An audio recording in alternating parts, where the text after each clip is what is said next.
All right, here we go. Let's get to work. We got a 5-minute ab workout. Okay, you can do this before a workout as a warm-up, or you can even do it after a workout as a finisher. So let's get started. We'll go 45 seconds on, 15-second rest, 5 exercises. We'll begin in 10 seconds. Begin by lying on your back. We'll get into a streamlined position. Arms overhead, interlace the thumbs and keep the legs long. First exercise is a hollow body hold. Keeping the arms long overhead, legs long. You're gonna lift up by contracting your midsection, bring your rib cage down. You're holding here and you're breathing. In through the nose, out the nose. Staying tight. Think about pulling your stomach towards your spine. Low back should be touching the ground.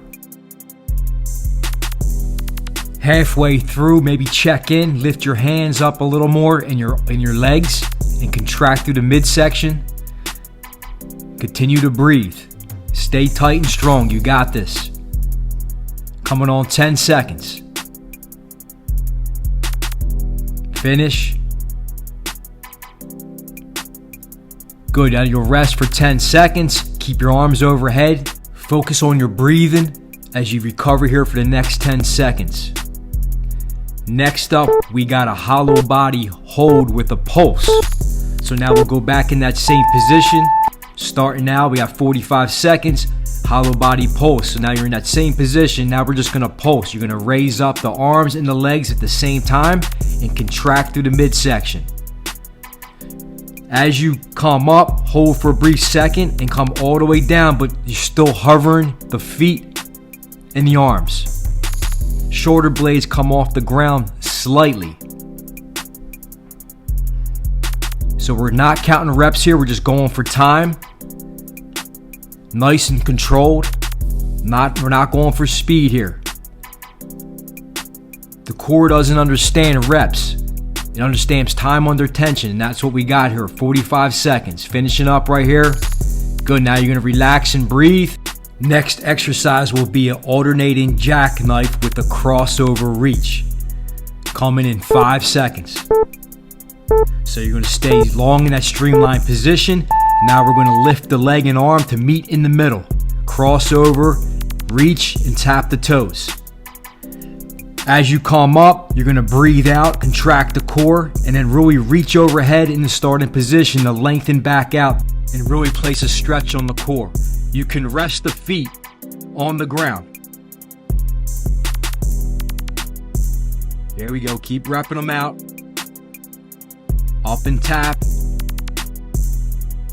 Make sure you're breathing on the way back. Inhale, exhale as you meet in the middle. 10 seconds. I know this is burning. Keep at it. This is where the results happen. Feel that burn. Finish through the clock. Good. Now we'll rest 15 seconds. Keep your arms overhead. Next up, we got a Streamline Crunch. You'll reach overhead and stretch. Lift the feet up. Bend the knees at 90. Elbows touch the knees in the middle. So stretch and then contract. Really reach. Lengthen out, and then bring the elbows to knees. Think about rib cage down in the middle. Really contract your core. Low back should be touching the ground in the middle as your elbows and knees touch. The feet can tap the floor each rep. Halfway. Here we go, keep repping them out. Staying strong. If you need to take a few seconds, take it. Here we go, finishing up, 5 seconds. Rest, 15 seconds, one more exercise. We got this, stay strong.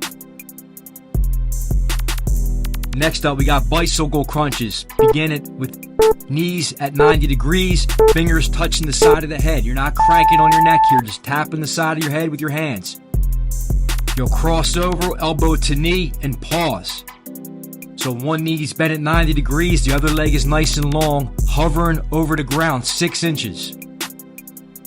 Again, we just want time under tension here, so it's not about reps. The slower, the better.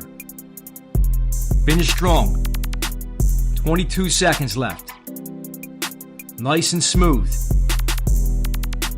Breathe out as you come across the midline of your body with your elbow and you tap your knee. Here we go. Finish 10 seconds. 5, 4, 3, 2, and 1. Great work. You could do another round of that, or you can come back to it another day. And if you had to stop at some point, try to make it all the way through without stopping.